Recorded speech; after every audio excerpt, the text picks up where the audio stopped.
Hey everyone, and welcome. Today, we're diving into something pretty huge, a new government plan in Bangladesh that aims to tackle the country's energy crisis.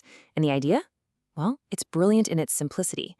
They want to turn millions of unused rooftops into one giant, sprawling power plant. Sounds ambitious, right? So let's break down exactly how they plan to pull it off. But before we look forward, we really need to look at the present. So where does Bangladesh's power actually come from right now? The answer to that question is really the key to understanding why this new solar program isn't just a good idea, it's absolutely critical. Okay, so take a look at this. This is the current energy mix. More than half, a whopping 56% of the country's electricity is generated from natural gas. And here's the problem. That's a resource that's running out. Now look for solar power on that chart. See that tiny little slice? Just 5.6%. That huge imbalance, well, that's exactly why we're talking about this today. And if you think that 5.6% sounds small, wait till you see how it stacks up against its neighbors. It puts things into a whole new perspective.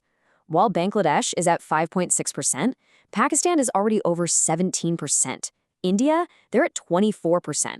And Sri Lanka's way up there at almost 40%.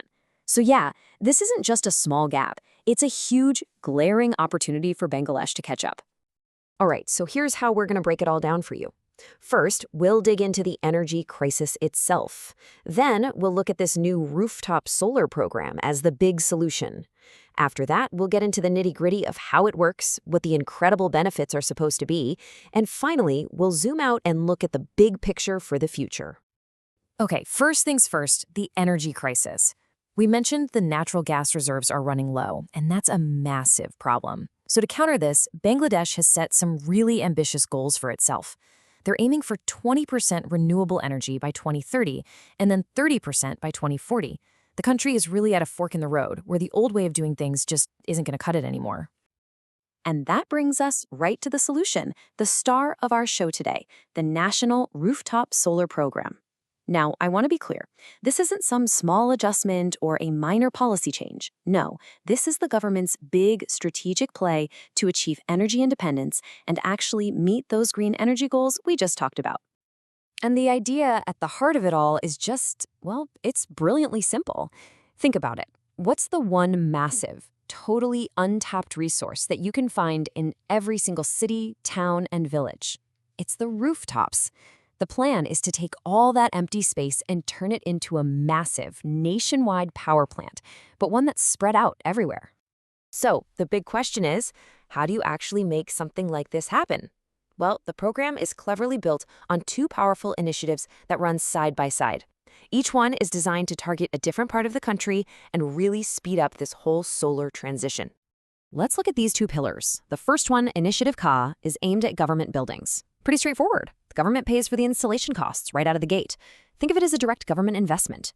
But Initiative Ka, this is where it gets really interesting, maybe even revolutionary. This one targets schools, colleges, and hospitals. And instead of them having to pay, private investors will cover the installation costs. What does that mean? It means these crucial places get clean solar power for free with zero upfront investment. That's a game changer. Okay, there's a key piece of the puzzle that makes all of this work financially. It's a system called net metering. Now, I know that sounds technical, but trust me, the idea is super simple. Imagine your solar panels are generating more electricity than you're actually using.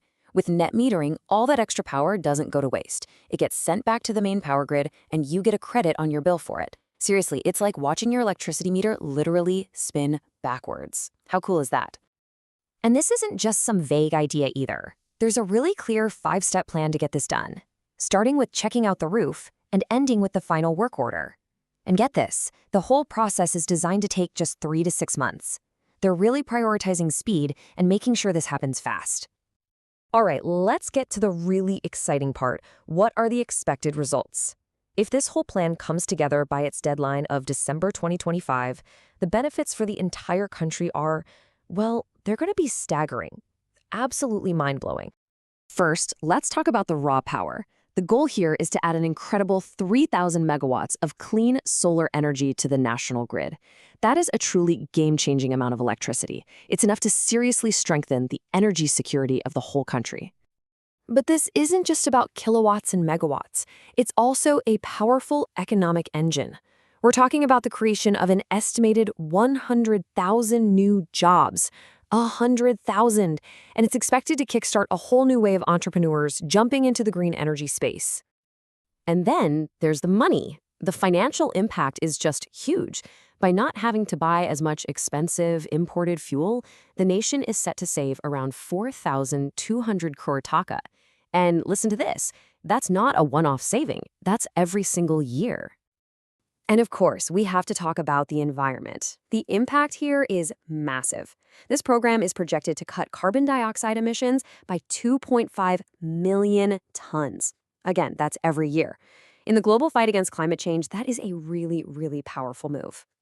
But wait, there's more. The benefits just keep on coming. To make this even more attractive, the government is slashing the tax on solar equipment all the way down to just 1%. And they're offering a 10-year tax holiday for anyone producing solar power. On top of that, it should cut fossil fuel use by another 1.8 million tons a year, and could even let the country earn something like $20 million a year from carbon credits. It's just win after win. So, okay, when you step back and look at all of these pieces together, what does it all really mean? Let's zoom out for our final section here and think about the overall impact.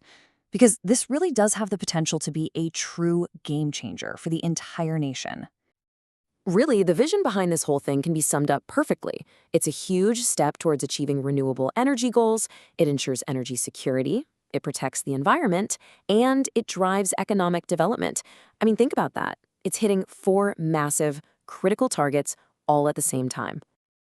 So you see, this is so much more than just some policy document or a government circular.